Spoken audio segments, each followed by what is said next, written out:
오늘 우리에게 주시는 하나님의 말씀은 시편 23편 1절부터 6절 말씀입니다.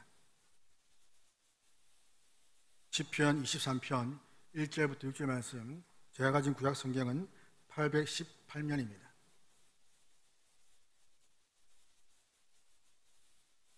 제가 봉독하겠습니다. 여호와는 나의 목자시니 내게 부족함이 없으리로다. 그가 나를 푸른 풀밭에 누이시며 쉴만한 물가로 인도하시는도다. 내 영혼을 소생시키시고 자기 이름을 위하여 의의 길로 인도하시는도다. 내가 사망의 음침한 골짜기로 다닐지라도 해를 두려워하지 않을 것은 주께서 나와 함께 하심이라. 주의 지팡이와 막대기가 나를 안위하시나이다. 주께서 내 원수의 목전에서 내게 상을 차려주시고 기름을 내 머리에 부으셨으니 내 잔이 넘치나이다. 내 평생의 선하심과 인자하심이 반드시 나를 따르리니 내가 여호와의 집에 영원히 살리로다. 아멘. 우리는 지금까지 살아오면서 하나님의 인도를 받고 있습니다. 왜냐하면 우리의 신분은 하나님의 자녀이기 때문입니다. 그래서 이 땅에 사는 동안에 하나님께서는 철저하게 우리의 삶을 인도하시고 보호하시죠. 하나님의 인도를 받는 우리는 이 땅에서의 순례자 또는 그리스도의 군사라는 이름으로 살아갑니다. 순례자와 그리스도의 군사라는 그 이름으로 살아갈 때에 그럼 우리는 어디서 위로를 얻고 어디서 힘을 얻을 수 있을 것인가? 우리의 위로는 바로 하나님의 함께 하심을 경험하는 것에서부터 나옵니다. 하나님께서 함께 하심을 체험한다는 것, 이건 곧 하나님의 말씀을 경험하는 것을 말합니다. 하나님의 그 말씀의 능력을 삶 속에서 경험하는 것을 말하는 것이죠. 성령께서 그 하나님의 그 말씀을 무기로 하여서 그 능력을 경험하게 하시는 것, 이러한 말씀의 삶, 하나님의 함께 하심을 잘 경험했던 인물이 바로 구약에 나오는 다윗입니다. 다윗은 누구보다도 하나님의 은혜를 잘 알았고 또 많이 받았으며 하나님을 많이 사랑했던 사람이었습니다. 때문에 그는 하나님께서 자신을 향해서 베푸신 그 은혜를 이 시편을 통해서 감사의 고백들과 또 찬양들을 많이 했습니다. 또는 자기의 어려움, 고난, 고통, 억울함, 이러한 모든 것들을 하나님께 아뢰면서 하나님이 그 모든 것들을 다 해결해 주시기를 기도를 한 것이 바로 시편의 내용들이죠. 오늘 읽은 23편도 역시 다윗의 시입니다. 하나님의 인도, 하나님의 은혜를 찬양합니다. 많은 성도들이 사랑하는 시편 중에 하나가 바로 이 시편 23편인데, 그렇다면 우리가 잘 아는 이 말씀 중에서 우리가 또한 오늘 하나님이 본문을 통해서 하나님이 어떤 분이신지를 한번 세 가지로 살펴보고자 합니다. 첫 번째는 우리를 돌보시는 하나님이십니다.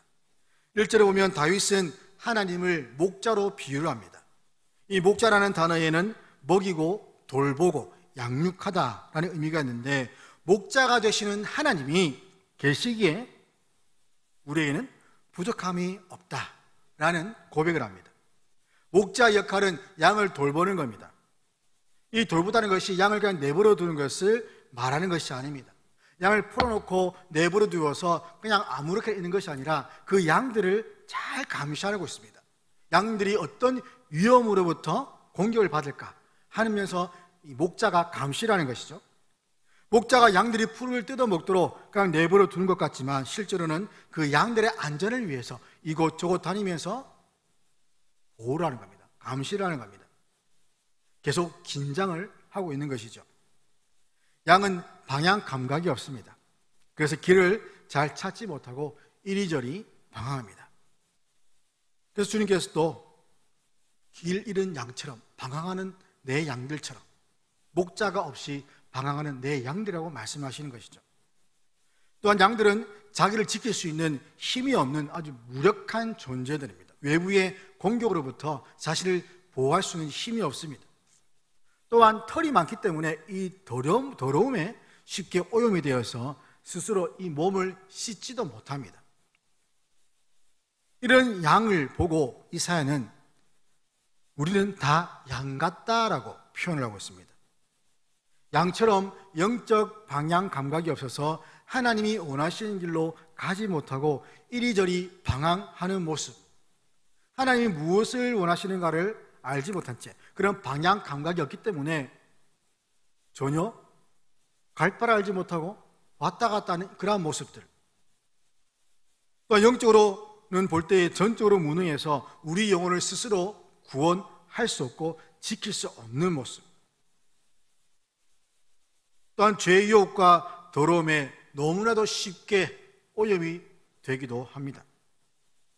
때문에 우리에게는 목자가 절대적으로 필요하죠.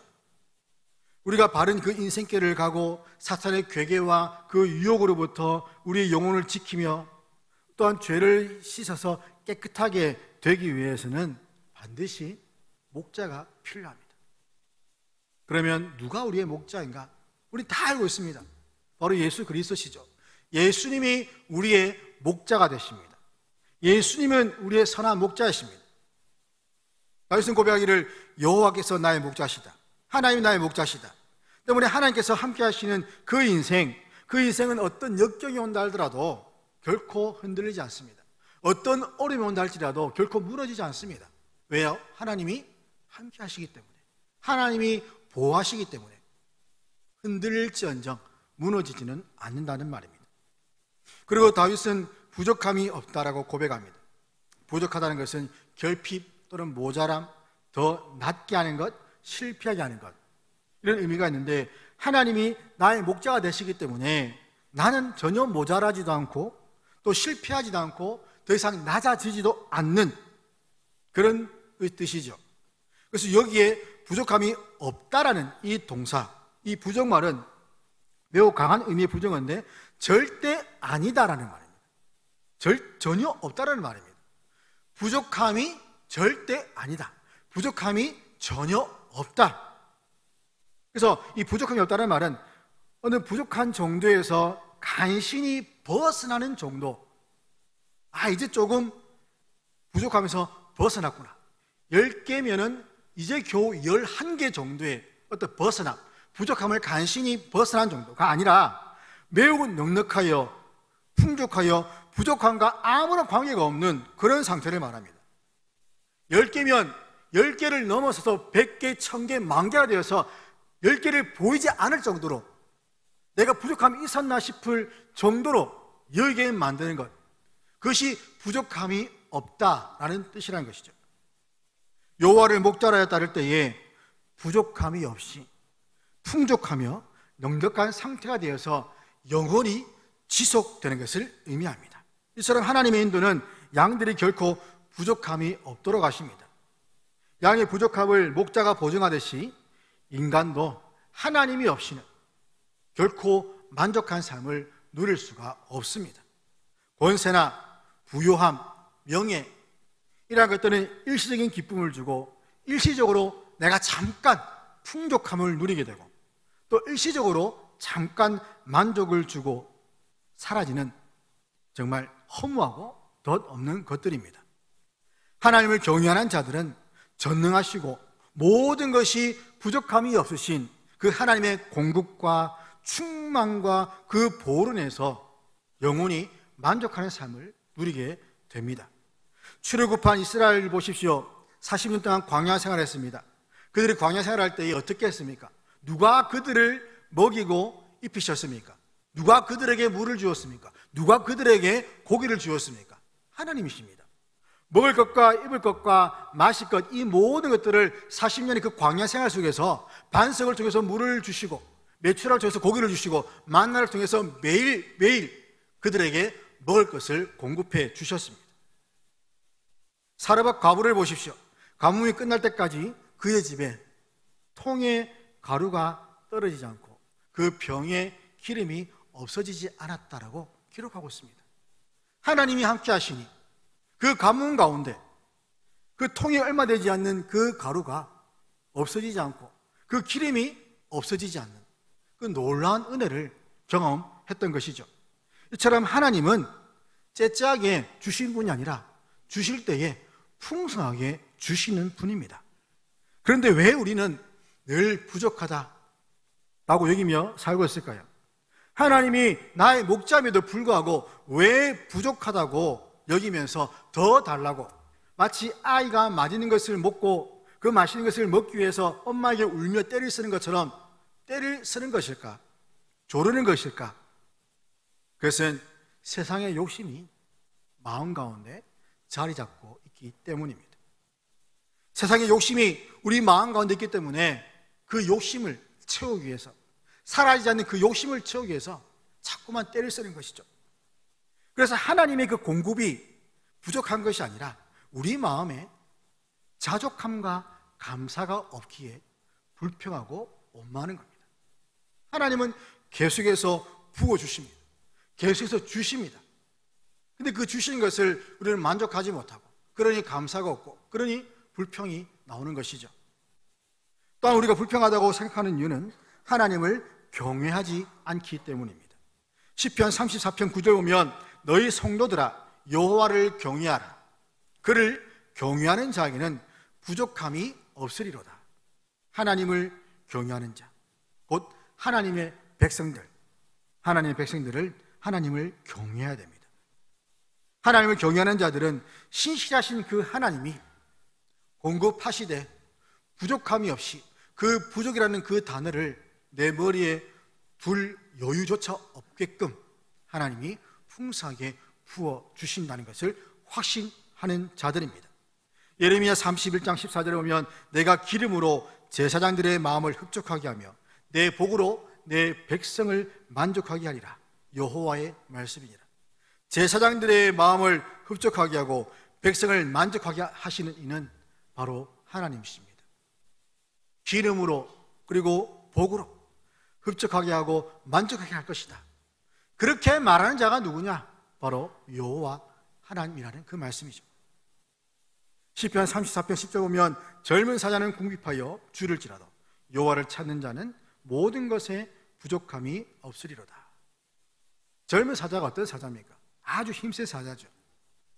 힘이 세어서 언제든지 원한다면 나가서 사냥을 해서 포식할 수 있는 그런 사자입니다. 그런데 그런 사자가 궁핍하여 줄을 수 있다. 왜냐하면 젊은 사자는 만족함이 없습니다. 만족을 모릅니다. 물질 만능주의에 찌든 사람은 이 젊은 사자처럼 만족을 모르고 많이 쌓아두어도 부족함을 느끼게 됩니다. 마치 밑 빠진 독에 물을 붓듯이 계속 물은 채워나가지만 계속 바다로 흘러나가는 것처럼 우리의 마음 가운데 이런 세상적인 욕심으로 말미암아 하나님이 부어주심에도 불구하고 그러한 것들에 만족하지 못하고 더 많은 것들로 채워나가라는 그러한 모습들.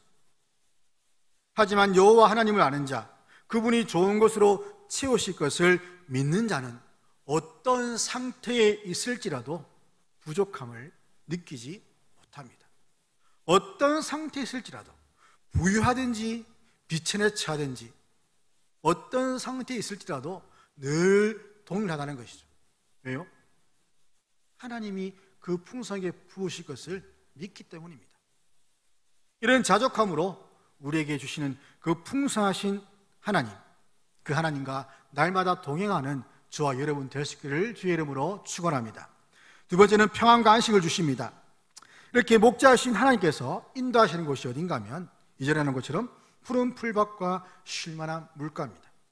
하나님은 자신의 백성을 푸른 풀밭과 쉴만한 물가로 인도하시면서 거기에서 평안을 누리게 하십니다.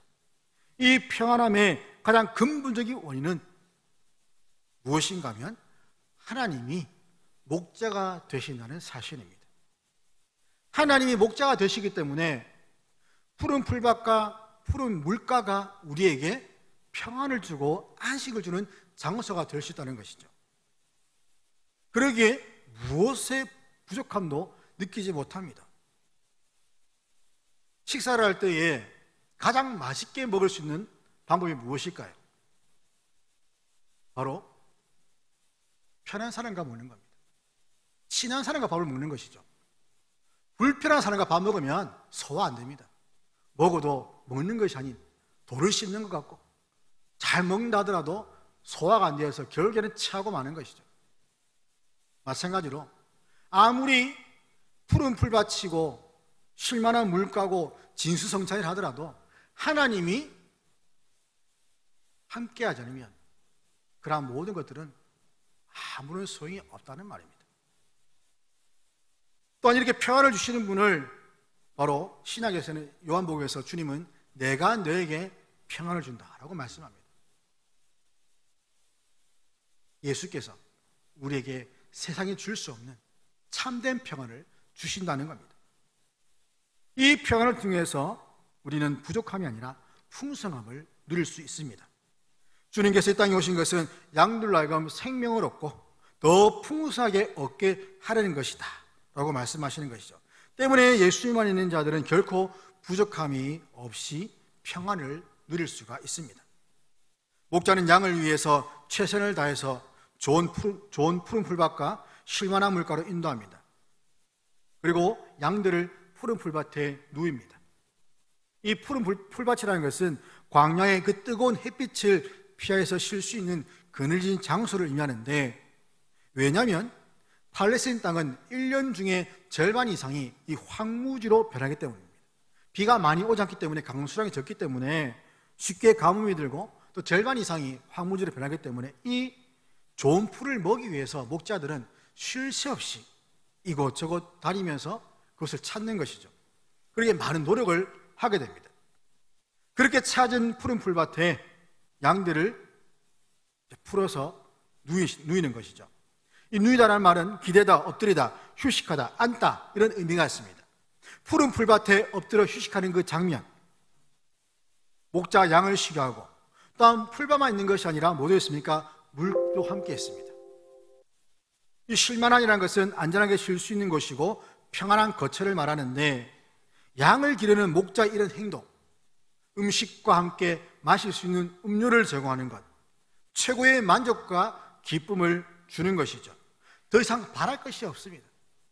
음식을 먹을 때에 주된 것이 단단한 빵과 같은 그런 씹을 수 있는 것이고, 또한 그 씹을 수 있는 것을 소화시키는 것이 마시는 것이죠. 이 두 가지가 모든 음식의 가장 기본입니다. 먹고 마시는 것. 양에게 목자는 이렇게 양들이 아무 걱정 없이 먹고 마실 수 있는 것들을 제공한다는 겁니다. 마찬가지로 하나님은 선한 목자로서 우리 인생들에게 최고의 만족과 기쁨을 주기 위해서 지금도 일하십니다. 지금도 우리를 위해서 일하신다는 겁니다. 단지 우리가 그 하나님의 그 예비하신 그 하늘의 복, 그것을 받으려고 간구하지 않는 것이 문제라는 것이죠. 그 문을 열면, 언제라도 문을 열면 그 위에서 모든 것들이 다 쏟아져 내려오면도 불구하고 그 문을 열기가 너무나도 힘들다는 겁니다. 그 문을 여는데 모든 방해들을 한다는 것이죠. 사탄이 그 문을 열지 못하도록 자꾸만 다른 것들을 보여주어서 그 문을 열지 못하도록 한다는 겁니다. 즉, 기도하지 못하도록 방해한다는 겁니다. 하나님 우리를 위해서 하늘의 많은 복들을 예비해 두셨는데, 기도하지 못하게 방해하여서 그 복을 받지 못하도록 마귀가 우리를 자꾸만 시험하고 넘어뜨리는 것이죠. 기도의 자리에 나오지 못하게 한다는 겁니다. 여기서 인도하다는 단어는 거품을 내며 뛰다 또는 보호하다, 먹이로 인도하다, 다정하게 이끌다는 뜻이 있습니다. 목자하신 하나님께서 자신의 백성들의 그 거처와 보호를 위해서 거품을 내면서 뛰어다닙니다. 그 무더운 여름 날씨와 같은 그 찌든 듯한 그 날씨 가운데 땀을 뻘뻘 흘리며 그 양들을 보호하기 위해서, 양들을 먹이기 위해서 동부서주하며 뛰어다니는 그 목자의 모습이 바로 하나님의 모습이라는 것이죠. 입에서 물을 마시지 못해서 막 거품이 날 정도로 뛰어다니는 모습. 또한 양들이 쉬는 동안에도 목자는 양들을 보호하기 위해서 불철주야로 지키며 감시합니다. 그리고 그들을 보호하면서 먹을 것이 있는 곳으로 다정하게 이끌어가죠. 하나님의 백성들이 이 험악한 세상 속에서 숨쉬며 살 수 있는 것은 불꽃 같은 눈동자로 자기 백성을 감찰하시고 지키시는 하나님이 계시기 때문입니다. 시편 120편 1절에 보면, 4절에 보면 이스라엘을 지키시는 이는 졸지도 아니하시고 주무시지도 아니하신다. 사람들은 잡니다. 자야죠. 그러나 하나님은 졸지도 아니하시고 주무시도 아니하시며 우리를 지키시는 분이십니다. 예수님은 자신을 선한 목자라고 말씀하시면서 이 세상에 오신 목적이 양으로 하여금 생명을 얻게 하고 더 풍성히 얻게 하기 위함이다. 그 말씀대로 양들의 풍성한 삶을 위해서 친히 자기 목숨을 내어 주셨습니다. 버리신 것이죠. 자기 생명을 많은 이들에게 나누어 주셨습니다. 이처럼 예수님은 자신에게 오는 양들을 생명을 얻게 하시고 더 풍성하게 얻게 하시는 선한 목자십니다. 그래서 누구든지 이 선한 목자이신 예수님께 나오면 생명을 풍성히 얻고 만족과 기쁨을 누릴 수 있으며 영혼의 안식도 누릴 수가 있습니다. 주님께서는 우리에게 이렇듯 평안과 안식을 주시는 유일한 분이심을 믿을 수 있기를 바랍니다. 하지만 사람들은 자신의 그 영혼과 그 마음의 평안을 주고 안식의 곳을 나름대로 찾고 있습니다. 어떤 사람은 돈을 영혼의 안식처로 삼으려고 합니다. 돈으로 영혼의 안식처를 삼으려 한다면 불가능한 일입니다. 아무리 많은 돈을 가져도 만족함이 없기 때문이죠. 어떤 사람은 강력한 권력을 원합니다. 권력도 마찬가지입니다. 더 높이, 더 높이, 더 높이, 결국에는 교만해지는 그런 모습밖에 남지 않습니다. 어떤 사람은 명예, 어떤 사람은 세속적인 종교를 자신의 영혼의 안식처로 삼으려고 합니다. 돈이나 권력이나 명예나 다른 종교들, 이러한 것들이 내 영혼의 안식처가 될 수 있을까? 결코 그렇지 못하다는 겁니다.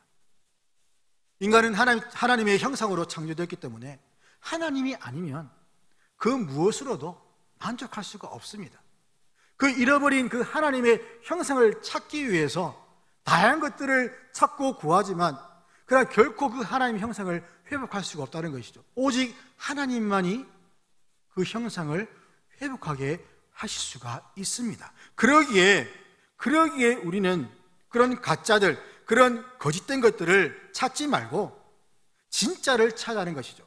시편 42편에 보면 시인은 사슴이 시냇 물을 찾기에 갈급함 같이 내 영혼이 주를 찾기에 갈급하나이다. 이 시인은 지금 무엇이 진짜인지를 안다는 겁니다.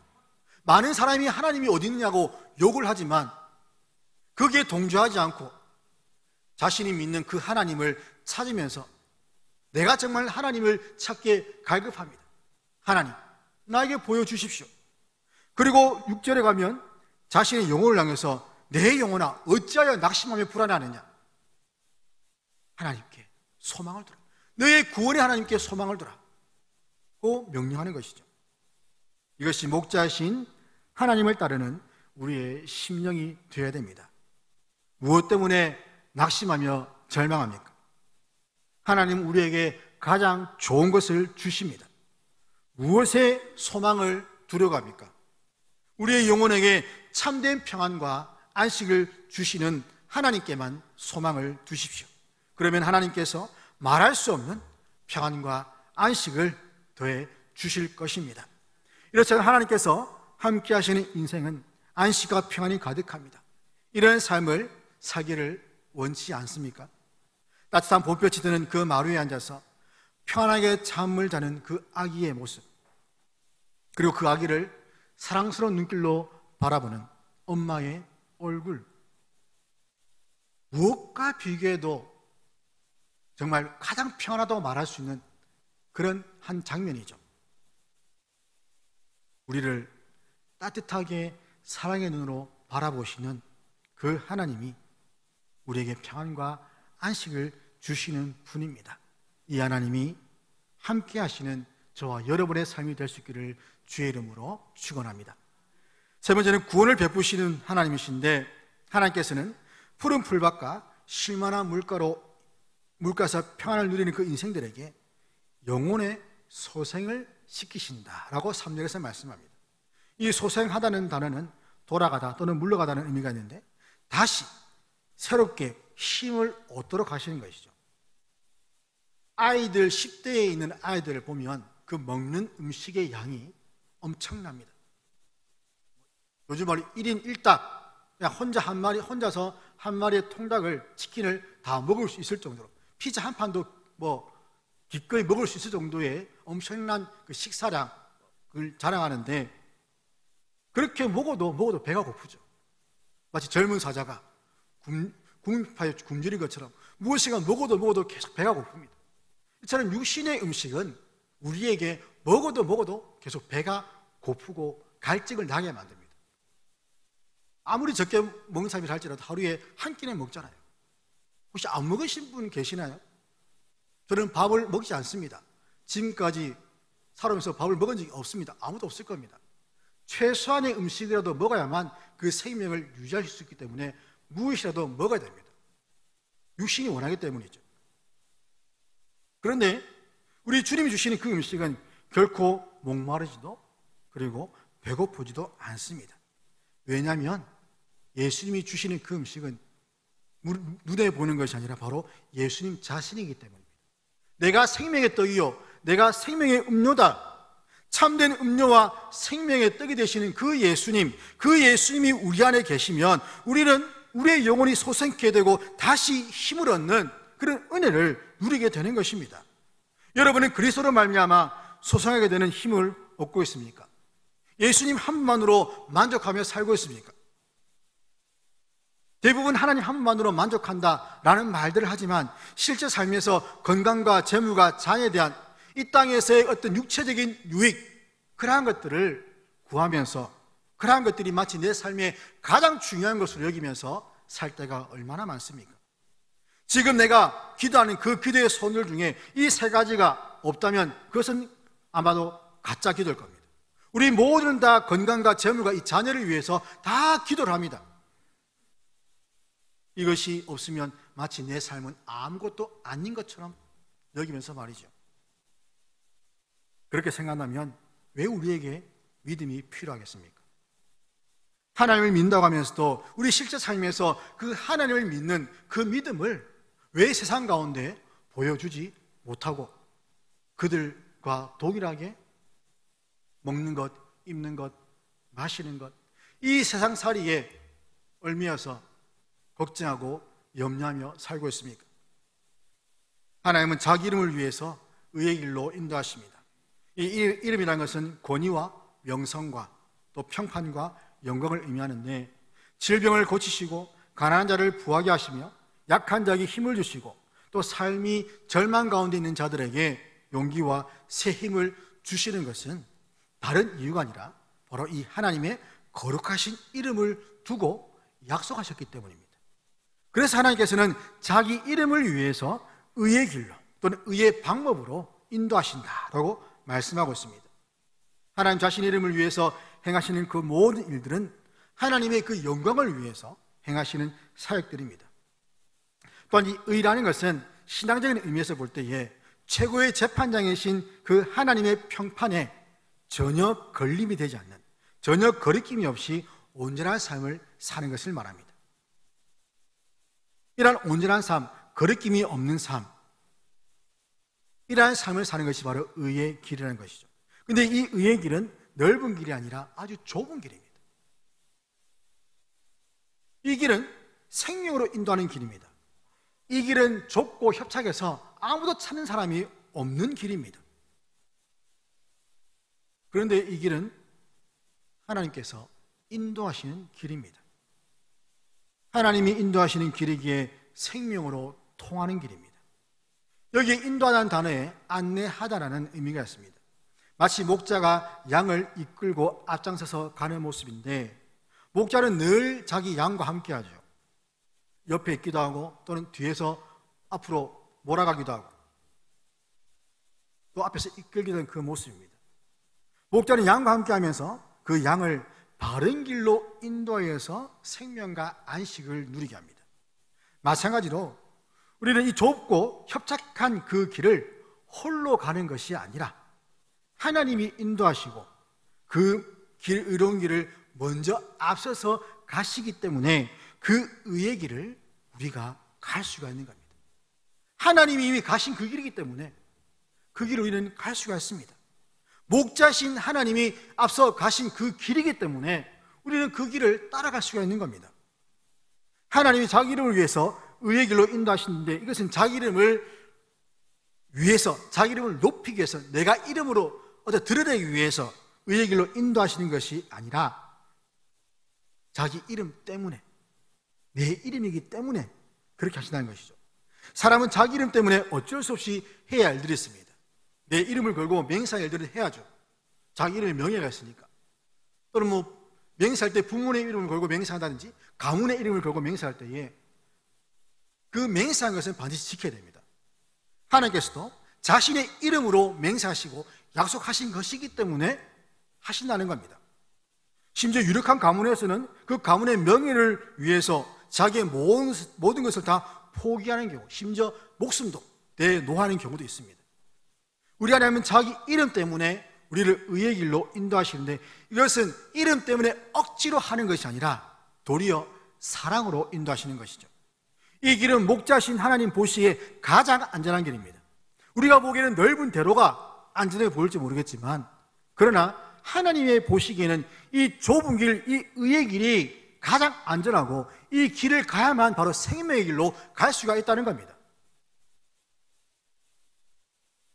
물론 그 길이 때로는 평탄하지만은 않습니다. 힘들고 어려울 때도 있습니다.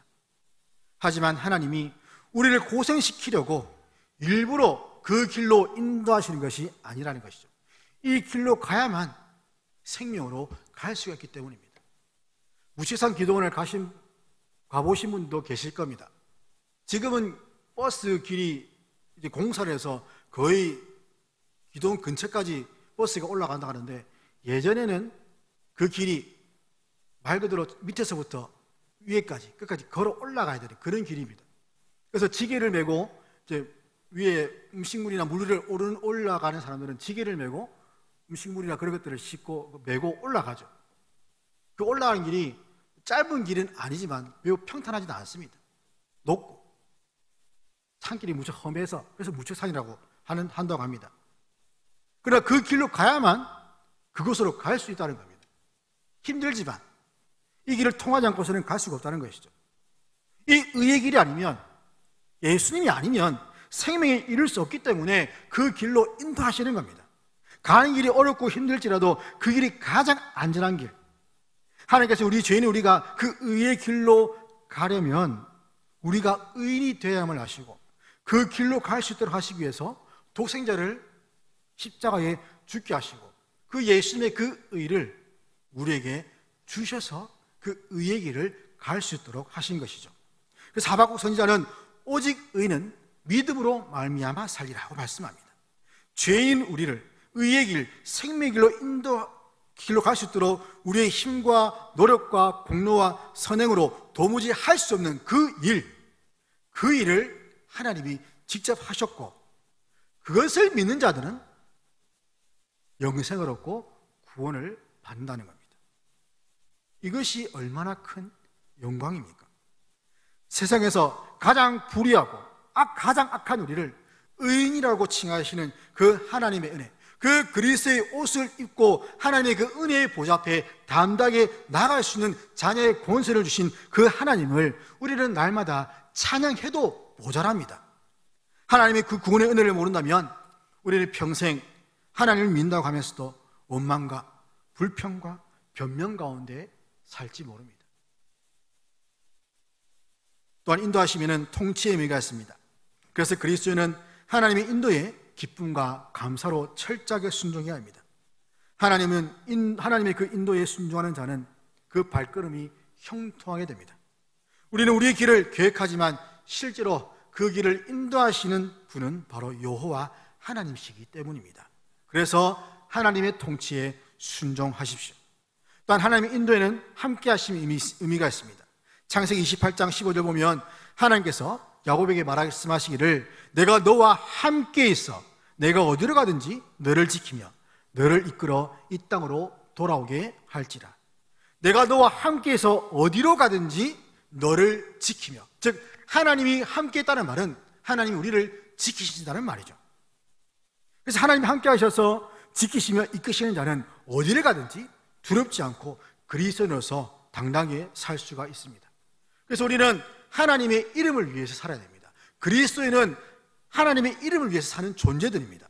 그 그리스도인에서 그리스도를 빼버리면 뭐가 됩니까? 인만 남죠. 그 인은 무엇입니까? 사람입니다. 그 사람은 어떤 존재입니까? 죄인입니다. 죽어야 하는 죄인입니다. 그리스도인은 그리스도를 빼버리면 죄인에 불과합니다. 아무것도 아닙니다. 그러기에 우리는 그리스도가 전부가 돼야 됩니다. 그리스도인으로 살아야지 그리스도인으로 살면 안 되고, 오직 그리스도를 위해 사는 존재, 그리스도로 우리를 채워야 되는 존재들, 이 안에 계신 그 예수님을 믿음으로 말미암아 사는 존재, 또한 그리스도가 삶의 목적과 이유가 되면서 그분이 나의 주님을 인정하고 감사함으로 섬겨야 됩니다. 어디를 인도하시든지 그리스도는 항상 감사해야 됩니다. 범사에 감사라는 그 사도 바울의 말처럼 주님의 인도하심에 자기 생각과 주장과 변명과 핑계를 대면서 순종하지 않는 그런 죄를 짓지 않아야 됩니다. 하나님 말씀에 자기의 생각이 들어가게 되면 거기는 변명이 나오고 핑계가 나오고 자신이 처한 상을 보게 되면서 불평하게 되고 원망하게 되는 것이죠. 주님께서는 우리에게 생명의 길을 보여주시고 선하게 인도하십니다. 우리는 하나님의 인도에 순종할 때에 은혜에 더욱 깊이 잠기게 되고 하나님의 큰 위로를 경험하며 강력한 말씀의 능력을 경험하게 됩니다. 그러므로 선한 목자이신 하나님의 그 인도하심에 믿음으로 순종하면서 날마다 하나님과 함께하는 삶을 살아가는 저와 여러분의 삶이 될 수 있기를 주의 이름으로 축원합니다. 기도하겠습니다. 하나님 감사합니다.